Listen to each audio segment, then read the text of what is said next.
What if I told you that your biggest problem isn't that you've sinned, it's that you think you can fix it? The truth is, whether you like it or not, you're far more broken than you can even realize. But there's good news. There's the gospel. You're more loved than you can ever imagine. For God demonstrates his love to us in that while we were still sinners, Christ died for us. Isaiah 53 lays this out in a beautiful prophecy, saying, "Who has believed what we have heard, and to whom has the arm of the Lord been revealed? He grew up before him like a young plant and like a root out of dry ground. He didn't have an impressive form or majesty that we should look at him, no appearance that we should desire him. He was despised and rejected by men, a man of suffering who knew what sickness was. He was like someone people turned away from. He was despised and we didn't value him. Yet he himself bore our sicknesses and he carried our pains. But we in turn regarded him stricken, struck down by God and afflicted. But he was pierced because of our rebellion, crushed because of our iniquities. The punishment for our peace was on him, and we are healed by his wounds. We all went astray like sheep. We all have turned to our own way, and the Lord has punished him for the iniquity of us all." Thank you, Lord, for the reading of your word. This prophecy is like a somber reminder of what Christ had to endure for our sakes, that by his wounds we are healed. But what exactly does it mean to be healed? What does it mean to be saved from our sinful ways? What does it mean to realize our sickness? Let us get into that. In the beginning, God created the heavens and the earth. He created all the things in creation, and it was good, it was beautiful, it was lovely. And then on the sixth day, God created the crown of his creation, mankind made in his image. Indeed, we are made in the image of God, meant to be representatives here of God, born with the ability to reason, to think, to love, to feel. And we were part of God's creation, and we were very good. Yet, sometime later on, man fell. God gave man one commandment to follow: don't eat from the tree of the knowledge of good and evil. And Satan came, that wicked serpent and tempter, came and told them, did God really say? And because of the man's weakness and the woman's weakness, they sinned. They fell into sin and they rebelled against God. And because they rebelled against God, they lost the grace of the Holy Spirit and that image with which they were given, or that image which they were given. And so here we get the consequences of sin. Ezekiel 18 tells us that the soul that sins shall die. And further on, the New Testament in Romans 6 says, for the wages of sin is death.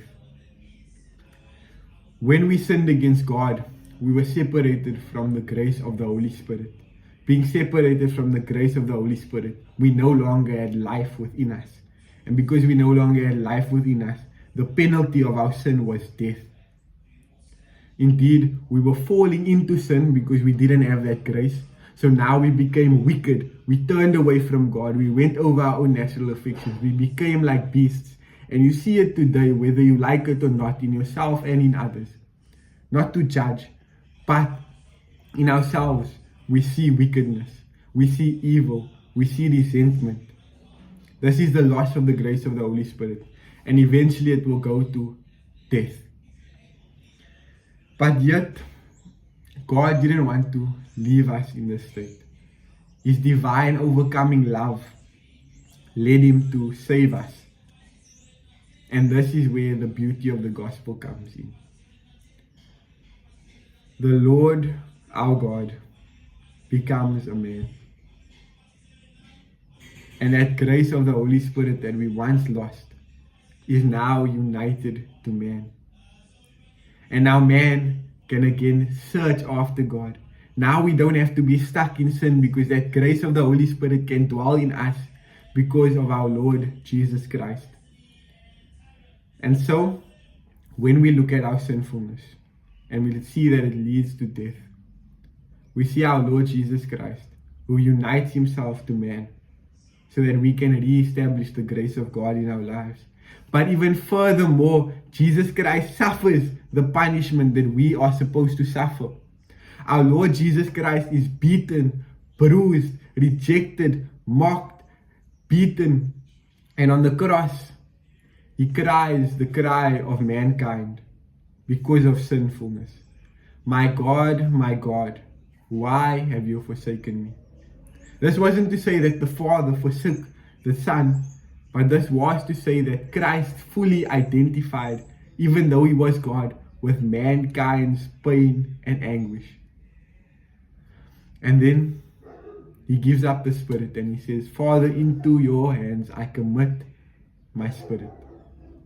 And the Father receives him, and our Lord Jesus Christ now dies. The eternal God, who is life himself, takes on the death that we deserve because we lost life. But because he's eternally God, he can pay the wages of all men by his death. And yet because he is life, death can't hold him. So 3 days later, because our God is so good, Christ raises himself from the dead. The Father raises Christ, the Holy Spirit raises Christ. And now the human nature is one, restored to the grace of the Holy Spirit. Second, the sin, the penalty of death is paid off. And third, we are allowed to resurrect and be in a relationship with the Father. This is the beauty of the gospel. And now there's one calling for all of us. Repent, believe. Put your faith in the Lord Jesus Christ. For it is by faith that by grace that you have been saved through faith, not of your own works. So that Christ may be all in all, so that he may be glorified. So let us come, let us repent, let us ask for forgiveness for our sins, let us change our minds, and let us look towards our Lord Jesus Christ, who died for the sins of mankind, so that we can have eternal life. And let us worship him for his sacrifice. To God be the glory, now and ever, and unto ages of ages. Father God, we just come before you, Lord, and we thank you for the truth of the gospel, knowing that you are good, knowing that you are wonderful, that you are merciful, Lord God. And we pray that you will just bring us to repentance and to a deep faith in Jesus Christ, and that each day our faith will grow and grow and grow. To you belongs all power, glory, honor, and dominion, to the Father, to the Son, and to the Holy Spirit, now and ever, and unto ages of ages. Amen. God bless.